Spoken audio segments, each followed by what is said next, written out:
Hey guys, it's John. Just John today. Uh, this is a video that I've been wanting to make for a couple of weeks. Nothing serious. Nothing really comic book, pop culture related. Although I have been on kind of a creative streak lately, finishing up a couple of pieces for Tucson Comic Con, which I'm pretty proud of.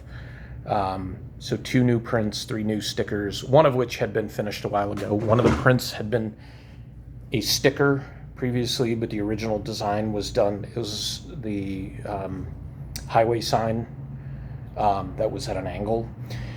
And so I had the file that was straight on, right? Because then you have to manipulate it and everything. So I decided to turn that into a print, an odd-shaped print, or an odd-sized print, I should say, 11 by 12, or 12 by 11. So it's almost like an old-school TV.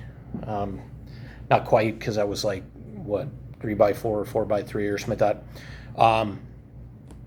And then started working on my portfolio stuff again, because I'd like to have some more stuff to show to Shannon Eric Denton. Who I tried to talk to a couple years ago, but he wasn't at an event that he was supposed to be at.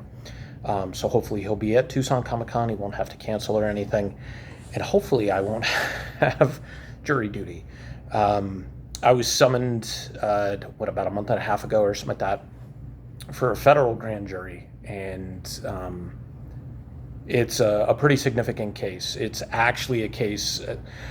I've gone from being the person who really wanted to get out of jury duty to being somebody who better understands that like our justice system is kind of screwed up,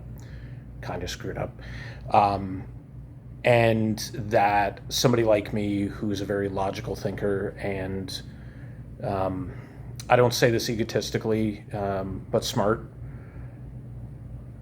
could be really beneficial to a jury in helping decide whether or not somebody is or is not guilty, and maybe helping keep somebody who is not guilty out of prison, or making sure somebody who is guilty sees justice, those kinds of things. The trial I was selected for is supposed to be a month long, which is a couple of difficult things. It's supposed to start the week before Tucson Comic Con, so it would go like an additional 2 weeks after Tucson Comic Con. So when I filled out my form, my availability form, I was just like, I have an event that is scheduled like during that time period. And also, what this video is more about, typically I have to take at least one FMLA day per month for my job because of my anxiety and my bipolar disorder, if not more, sometimes more.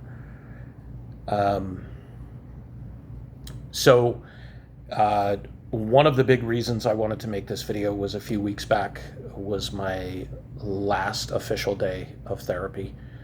I'd been going for about 2.5 years consecutively, like not taking any breaks unless there was like I wasn't going to be in town, or my therapist wasn't going to be in town, or something along those lines, right? It was never, I need to take time off, I don't need to do this anymore. And the last couple of months, I remember having talked to my therapist about, like a part way into the therapy, and she had asked me, like, how will you know when you don't need to have therapy anymore? And I was just like, that's a really good question. Like, I don't think it'll be like a definitive goal has been reached or resolved. I think it'll be a feeling that I get where I feel comfortable enough with everything that all the coping skills that I've built up and the support systems that I have built up over this 2.5 years, to be able to stand on my own. And what was it? I think it was like in May. Towards the end of May, I was telling my therapist, I was just like, I think I might be coming to the end of needing therapy. There's been a lot of like things that I feel I've really maintained, have been really successful with.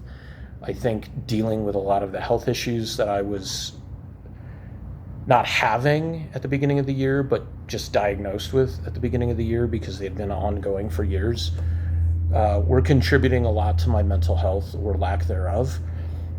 A lot of mood swings, a lot of fatigue, just kind of generalized anxiety, waking up and just, it wasn't like dread, right? How a lot of people identify anxiety as just dread. It was kind of a malaise, but also like just this nervous energy that wasn't going to go away. And so if I took a day off, which I've started allowing myself to do, which has taken years for me to be okay with, right? I realize now that like the idea that I had to stay busy and that the busier I stayed, the less I thought about everything, really just meant the less I dealt with everything, right? And the first steps towards that were, of course, like quitting drinking 8 years ago. Quitting smoking, no doubt, helped my anxiety as well. Focusing on creating things that really mattered to me instead of creating things that I thought I had to create, like euthanasia. As much as I love that story to begin with, like that all started way before I started drinking, and like my mental illness changed from like OCD to bipolar disorder. I was constantly fighting with it, right? It was never this free flow organic idea. Originally it felt very organic, but it came from a place of like anger and resentment and confusion. And once I realized like this wasn't what I needed to do or what I should be doing, not necessarily what I wanted to do, because like I wanted to write comic books and draw comic books, but I was forcing it, right? I was trying to put that square peg into a round hole, and it wasn't connecting with me. Like I didn't feel like a direct connection to it, and therefore it didn't do well reader-wise. It didn't do well critically.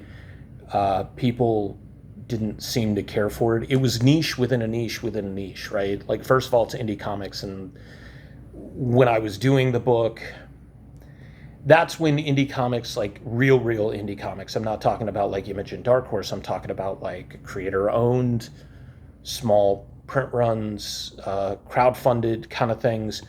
Those books, like nobody really wanted to have anything to do with those books. And the best thing you could do is try to get them into a shop and they'd be willing to take them on consignment, which isn't really helpful. And then they just sit there gathering dust. So I started, of course, working on all the things that I wanted to do and the things that made me happy, which was writing stories about my dogs. And those projects flowed more because they were me, and they were things I was very passionate about and very happy about. And when it was kind of like the same thing with therapy, right? Like it just felt like it started to flow and things started to click into place. And even though I was kind of on a creative lull for a while, that didn't mean I wasn't working on all the other stuff for, my mind and my body. I was trying to get into better shape physically. Although when I would see myself in the mirror, I didn't hate myself anymore. Like I was actually happy with my appearance. I weighed about 240, 242. I was constantly tired. I had no energy. And I didn't know it at the time, but I wasn't sleeping well. So I found a new primary care in early 2024. And that doctor, I don't know what it was like versus like going to Banner University, which is, there's nothing wrong with Banner University, except every time I would check in with them, like I'd have a new doctor because it's a university, right? And you have like the main doctor who comes in with the student doctors, but I would be seeing the student doctors. So there was no continuity of care, right?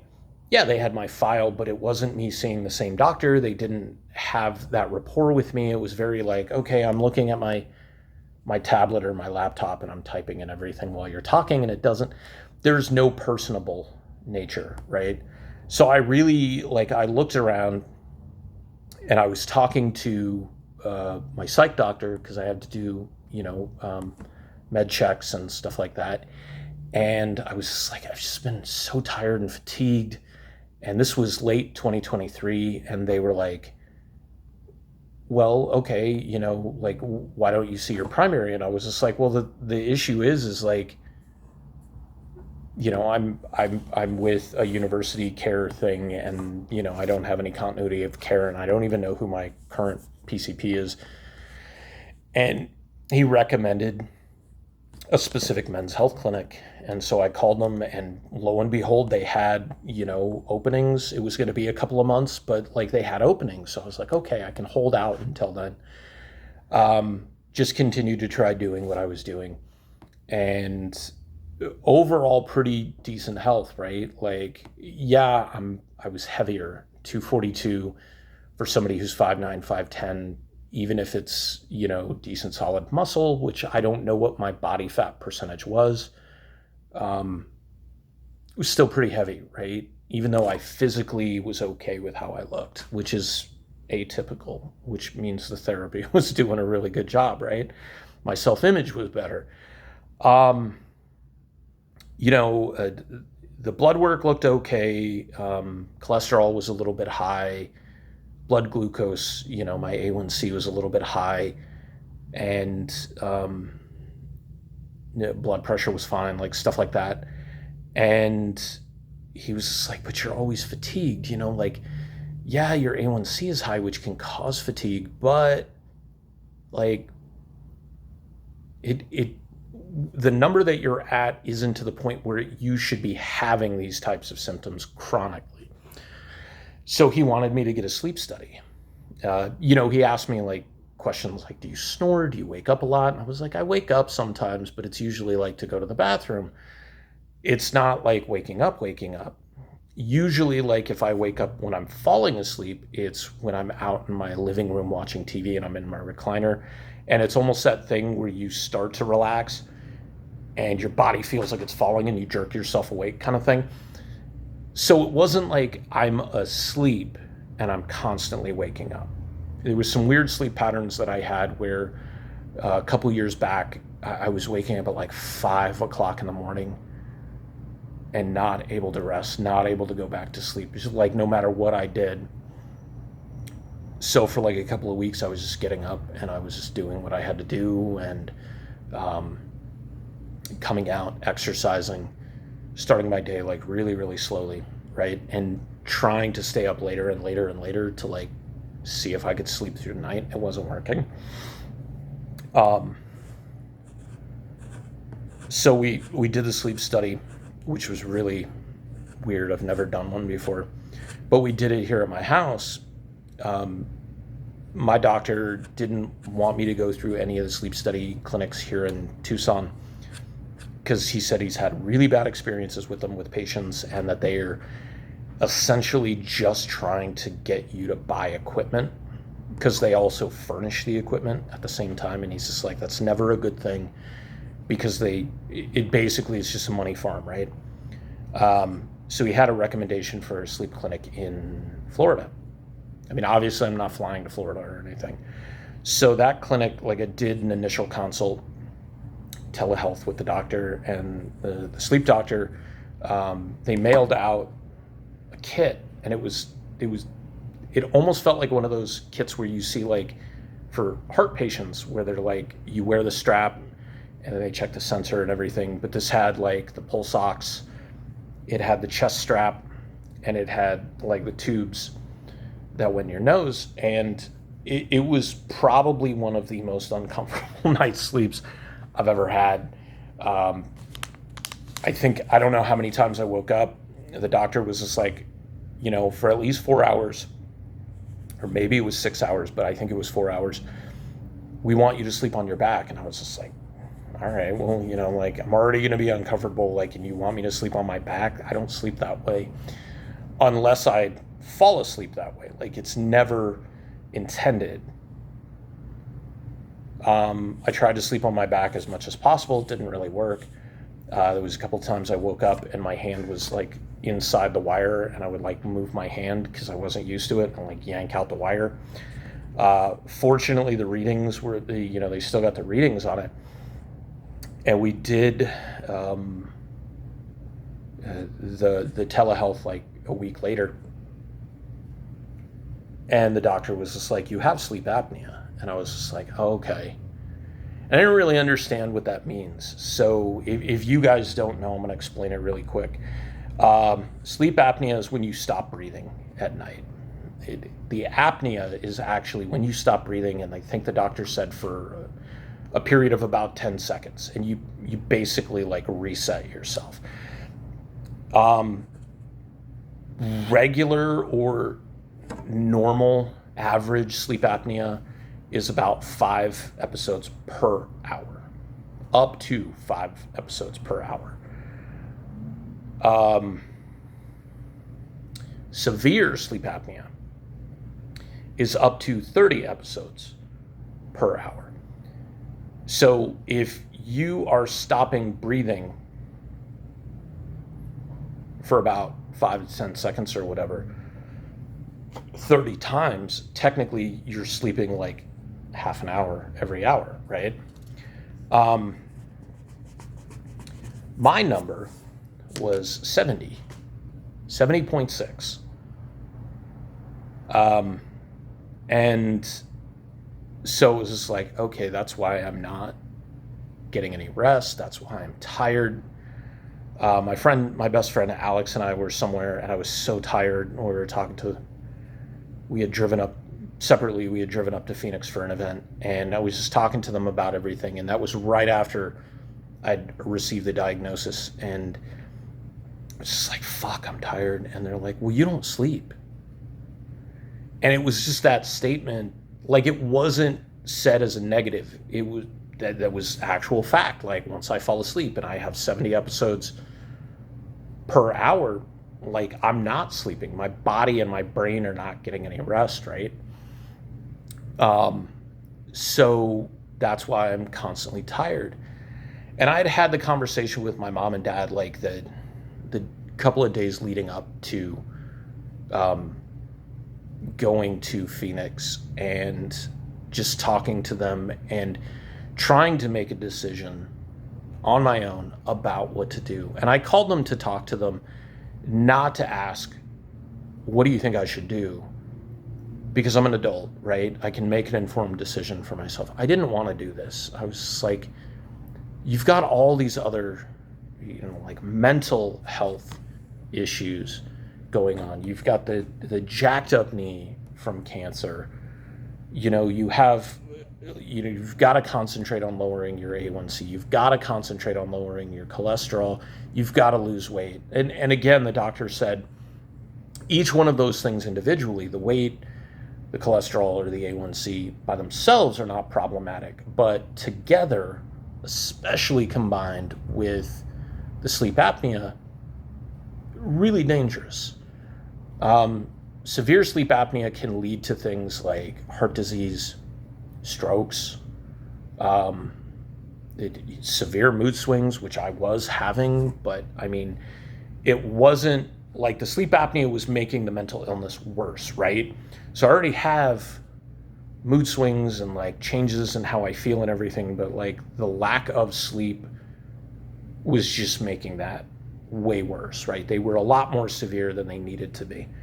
I've noticed since I've started treatments for sleep apnea and using an APAP that I've tended to have more energy. Like, there are still days where I'm just worn out, and I think that's just the way it is, and that's kind of part of how my brain works. It affects my body and stuff like that. So I don't know that I'm ever going to be the super energetic person I was a few years back. Like when the pandemic started, man, I don't know why I was like just jazzed and jacked, and I was just getting into the gym every day and stuff. And I think it was just because I didn't have anything else to do, right? So building all these coping mechanisms and strategies and everything with therapy kind of helped me like think about things, and talking to my folks and not wanting to have to do this therapy and knowing what it could mean. I want the choice to be able to make that choice, right? Like I have all my end of life paperwork filled out, and I'm very, very specific in descriptions and decisions and how I want things done. And I've gone to my agents and asked them, I'm like, can you do these things? Or more importantly, will you do these things? Will you put your emotions and your feelings aside and make sure that these decisions are put into play? And everybody has said yes. So I'm grateful for that. So this really played into things, talking to my mom and my dad. You know, they told me their concerns, of course, and how they don't want to see my health worsen, and they know I've been struggling with things. But they didn't tell me what I had to do. They weren't like, well, you're going to do this. It wasn't like when I was graduating high school and people were like, no, you're going to college. Like, it doesn't matter what you want. You're going to do this because it's what you have to do. My folks were pretty open to allowing me to make that decision for myself. You know, my mom reiterated, like, you were so strong, like, you know, when you went through cancer and you made that decision to face it head on. And she said, it's a lot like that. And I know, like, her thought process, she was leaning towards, like, well, you did it with the cancer, you know, way back when, and you said it was no problem, you were going to do this. And I just straight up told her, and I was like, Mom, I was 22. I hadn't done anything in my life at that point, right? I had, like, given up on everything. Like, I had a job at a pizza place. Like, it wasn't a career type thing. It wasn't something that made me definitively happy. It was just like I had absolutely nothing to lose by taking the cancer on head on. But there's so many things that have happened in 20 something years since that diagnosis and that journey and that adventure, right? So that Saturday when Alex and I and a number of other people went to Phoenix for the one-day event, and I came back and I was so tired. I'd slept maybe 5 hours. I'd slept 5 hours, right, the night before. And I go up and, you know, we have the event. It goes really shitty for me. It's never an event I'm going to do again. But that's one thing, right? And we're finishing, and Alex says to me, well, you don't sleep anyways. And that has resonated with me ever since. This was back in March, right? So we go out to dinner, get on the freeway, try to go home. And it's that weird time in March where like 7 o'clock is not quite pitch black, but it's like damn near pitch black. And I was struggling to get onto the 10 to get back to Tucson. And I started to have a panic attack while I was driving from Phoenix, right? That's not a good thing where you have to drive for 2 hours while you're having a panic attack. So I had to make a loop. I think it was on the 202 to get back around, to get back on to the 10. And I was successful, and I stayed in the right-hand lane the entire time, like going a little below the speed limit, right? Because I was just like having a panic attack all the way until I drove into Tucson. And I started to think, like, you're exhausted, you're having a panic attack. Like some people might have said, you should have pulled over, you should have tried to get some rest or whatever. The thing is like, I knew if I pulled over, I wasn't going to be able to sleep, and it was just going to make it worse with all these cars like flying by me. So I had the windows rolled down. I was like, I forget what I was drinking, like soda or whatever. And I was just trying my best to like focus on, like, stay, you know, just focus on the vehicle in front of you and be mindful and just keep going. If it takes you 5 hours to get home, it takes you 5 hours to get home, right? So I get home and it's like 1 o'clock in the morning and I'm nodding off and I go into my bedroom and I hear like noises or whatever. And I'm like, that's really weird. And then I hear a voice. And I'm like seriously sleep deprived at this point. So I don't know if I'm like kind of having an auditory hallucination or whatever. And I'm like, what the fuck is that? And there was somebody in my carport. The carport's right on the other side of my bedroom wall. And I'm like, there's somebody in the carport. And I think they had their phone with them and they were either watching videos or they were talking to somebody. I couldn't, tell completely. So I come back out of my room trying to be as quiet as possible and I call the cops. And, they tell me somebody's going to be on the way. 40 minutes later, cops show up. They call me while they're walking up. I have no lights anywhere on the exterior of my house, right? So the cop is just like, you're going to hear, talking, maybe yelling, like, so just be prepared. And all I hear, I could have sworn somebody was going to get shot. All I heard was, Tucson police, let me see your hands, let me see your hands. And then the phone cuts off, right? And I guess they pulled the guy out and maybe had him sitting on the curb or something like that. Cop comes to the door and, asks me what's going on. And I tell them, and the whole time, like my phone is going off, right? Because of the notification of the door chime and everything. And I'm like trying to focus on what she's saying and I'm trying to like shut the chime off. And they ask me if I want to press charges and I'm like, no, I just want them gone. I realize it's probably somebody who's homeless, who has some mental health issues, like a lot of people who are homeless do, because I can't imagine living out in those conditions and not having depression, anxiety, and, PTSD show up. And I was just like, for my safety, I just want them gone. And they were like, okay. And he said he thought this place was abandoned. And I'm like, that's weird. Cause like, I just pulled up and like came in and, lights turn on and off in the house and stuff like that. And I'm like, I've never had anybody in the carport before that I know of. I've had people walk through my yard and like hang out in the driveway. And so maybe that was like what people thought. And if I'm parked over here in the open, like area, it's not covered, people might think I'm parked for the next door neighbors or something like that. And so the officer was just like, you really need to get some lights. You need to cut away a lot of the shrubbery. Make sure people know that this house is occupied. And I'm like, you're right. Next day I went and I bought all my lights and I hired an electrician to come in and like install them at the end of the week. So it was specifically that incident. And I know this was supposed to be about therapy, but it's all intertwining. It was specifically that incident of kind of being scared out of my mind, or actually being scared out of my mind because I was so sleep deprived that something bad could have happened. Like, what if I had run out there? What if I had screamed at the person? What if some exchange had happened that didn't end well? The fact that my mom and dad were allowing me to have autonomy and make decisions for myself, right? And then seeing like both my dogs, and I know this might sound silly, but like both my dogs take medications for illnesses that they have, ongoing illnesses.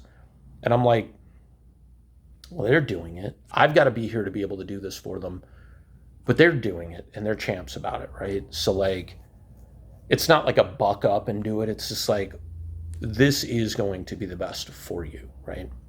So I decided to do it, and I've been using the APAP since like April, because it took a couple of weeks for them to, get the device out to me and everything. Because the DME program here is like shit. And so I've been doing that. It's been helping, 3-4 weeks later, I started feeling better, because it takes a really long time because of how severe my sleep apnea was. It wasn't just like, oh, you're like 10 or 11 or something like that. We've got to bring it down a little. The count has come down tremendously because it gives you an app and you can track everything, which is really cool. And for the first like 3 weeks, it gives you little achievements, which is kind of nice and motivating. So it's also helped my mental health. My mood swings aren't as severe. Like, I get pissed off about specific things, but it's not just like shifting tremendously, like in different areas where I just suddenly have a panic attack or anything.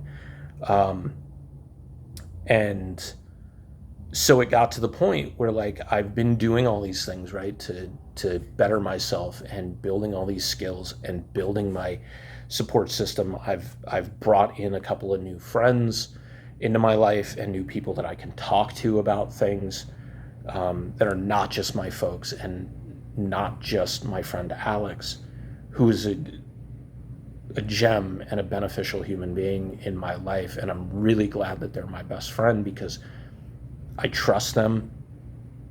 They're kind of honest to a fault about things where, like, if you ask them something, they're going to give you an honest answer. They're not going to like sugarcoat it, right? Which I think is beneficial for me. Sometimes it's hard to take, but you don't want like a yes man, right? You want somebody who's going to be like, I don't know, dude, that doesn't sound like a good idea. Or what if you did it this way? Like, that's super helpful for me because I also don't take criticism very well, which is something I've got to work on if I'm going to get into the animation industry, right? So all of that combined with everything I've been working on for the past 2.5 years just suddenly gave me this feeling like I don't think, or I'm making the decision not to do therapy anymore. It was, I don't feel like I don't feel like this is something that is needed, right? I feel like I've built enough for myself at this point. And so I told my therapist in late May, and she was like, okay, cool. And there was like some vacations or something that were coming up. And typically at this point I was going every 2 weeks. And I was just like, well, if we're not going to see each other until the end of the month, that's a good practice for me to go that time without seeing you, to be able to like see how I do with that time. And she was like, okay. And we had that therapy and I felt really good about it. And I was like, is there a way for us to do one more full month without the therapy? Because I'm still feeling really good about this. And typically she doesn't do that as a test where you get the same date. It would be like if it's a month out, you just get a slot that's open. But she was just like, okay, so what I'm going to do is I'm going to cancel your next session and then we'll just meet in a month for your termination date or your graduation date. And so we met, and a lot of stuff happened in the world at that point. And I had some weird thoughts going into that week. But we had that last session, and she asked, like, how do you feel about having this close out? And I was just like, good. I feel confident. I feel good with everything that I've learned and everything that I've grown and built with in this time frame. So I'm officially closed out from therapy. She said the door is never closed. If you need to, you contact me, and all of my previous patients have priority to get back in over like other people who might be needing, like wanting to start therapy. So, I respect that. I feel very fortunate that 2.5 years ago, I was able to find a therapist that could take me that quickly within about a week of talking to her the first time over the phone. And that I immediately felt a connection with her. Like after that first session, I was just like, I can talk to this person. I was ready to make those changes in my life, or wanting to figure out how to make those changes in my life, because I didn't want to feel horrible every day. Like I didn't want to feel angry and sad all the time. And I don't anymore. And it's this crazy idea that I'm and I might start crying during this, this crazy idea that not only like can I be happy, but I deserve to be happy, right? And people have asked for years and years and years, like, what do you want? What's your goal in life? And I was like, I just want to be happy. Never truly thinking that that can be something that I would be able to obtain, right? So it's just like kind of one of those far off goals, to the point where during that time in my life, I would feel pain, discomfort, complete unease when I started to feel happy, right? Like, how crazy is that? To the point where 2.5 years after starting this chapter, this part of my journey, like, I now understand I'm allowed to be happy, and that's an immense feeling. But it's also, this may sound weird, but it's the permission to let myself be happy. You're allowed to be happy. You're not just supposed to be happy, and you can be happy. You're allowed to be happy. I'm giving myself permission to be happy. 46 years old, and I'm giving myself permission to be happy. That's kind of neat, right? That shows that it's like you're never too late to make substantial changes in your life. I mean, it's probably never going to be perfect, right? A couple $1 million would be nice in a career in animation or design or whatever. It would be cool. But right now, this is good. I'm happy. I'm content. I'm nervous about what the future is going to bring. I was nervous about leaving therapy, but I told her, I was just like, the nervousness it felt akin to like the night before I'm going to a convention, right? Like that unease of like, I don't know if I'm going to be able to sleep.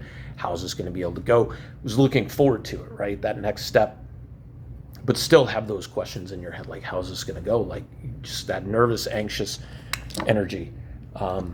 So I'm really, really excited about this portion of my journey. It's been about 2 weeks, and I'm really excited about the progress I'm making creatively. Even was working on another page for Welcome to Pleasant Falls. Like, I feel like it's kind of coming together, and I just need to appreciate it while it's happening, right? Take those moments as they come, which is why, like, if I get in the creative bend, ride it, because sometimes there's days, there's weeks where you can't do anything. Like, you put pencil to paper and you can't draw anything, and that's a really weird thing. Like, because for me, it's more of a, like, it's part of who I am versus, because it's not a job, right? Like, this isn't my job. It's what I want to do. But in that vein, you finish pieces, like, you finish the work. Like, it's never supposed to be perfect, and it's not forcing yourself to do it because it's part of your job, but it's just like, this is what you do, and you're able to crank it out. But from a creative standpoint, to get to that place when this isn't your career and your paycheck's not riding on it, there are times where you're just like, I don't know what to do.